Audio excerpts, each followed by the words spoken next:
I had been sharing a bedroom with my brother, and all I knew were bunk beds and fighting when I was a kid. And I had always envisioned, since it's where I started my day and I would end my day, it would be the coolest thing if I could have a wall of cork. I've always envisioned like a kid, just walk in there and I'll be able to pin up goals. I'll be able to see what I wanted to accomplish. Pin up pictures versus not being able to touch the wall. I always thought that would be one of the neatest things I could ever have in the bedroom. So that's the first thing I asked for. I asked my dad if he could make me a wall of cork. Now his first response was, we can get you a cork board. And I'm like, I'd like a wall of cork. And he asked me why. Well, I shared with him. He's like, we'll see what we can do. So in the time that it was taking to get this bedroom done, I had put together my goals. Now I still had junior high to do, high school and college to do. However, the goal that was going to sit at the very top of that wall was going to be, I will play in the National Football League. And I wrote it out just like that. I had some time, so I started thinking, my favorite team was the Pittsburgh Steelers. I cut a picture of the Pittsburgh Steelers out. My favorite player was Walter Payton.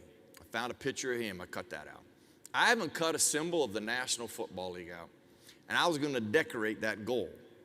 When my room gets done, and I remember walking into it, I'll never forget opening the door, and the wall that I had envisioned being a wall of cork was nothing but a big white sheetrock wall. Well, before I got disappointed, I looked at my bed, and my bed is bumped up to the other wall, and there it is. There's this chair rail, and there's 3 panels of cork. Now, it's not an entire wall, but it's half of a wall.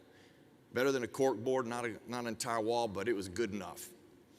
Well, I hopped up on that bed and I pinned up, I will play in the National Football League. I pinned up a picture of the Pittsburgh Steelers, Walter Payton, and a symbol of the National Football League. Now here is where my first moment of truth happened. And the one great thing about being able to share this message, I can always go back to that exact moment. I can almost draw upon those exact feelings I had at that moment. When I pinned that up, I started to think about all the things people had said to me, how hard it was going to be, the odds. I didn't know it at this time, but 0.02% of high school kids ever play in the NFL. Obviously, there's some validity to those people saying the odds were against me. Don't put all your eggs in one basket. Like I said, I've never understood that. In life, it's okay to have more than one basket, because if you're going to go after things, you do have to be all in. You have to be committed.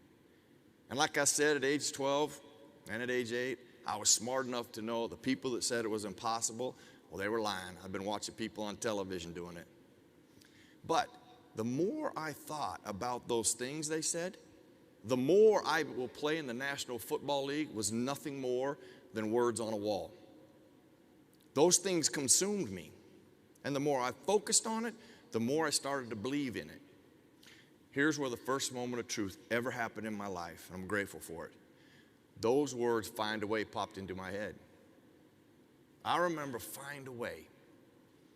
Well, I will tell you what resonated with me at that moment. First of all, it completely changed my thought process. I shut all those things out.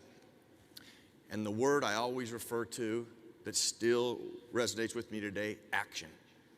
I was going to take action. I was going to find out and find a way to accomplish my goal. My first thought process, who can help me?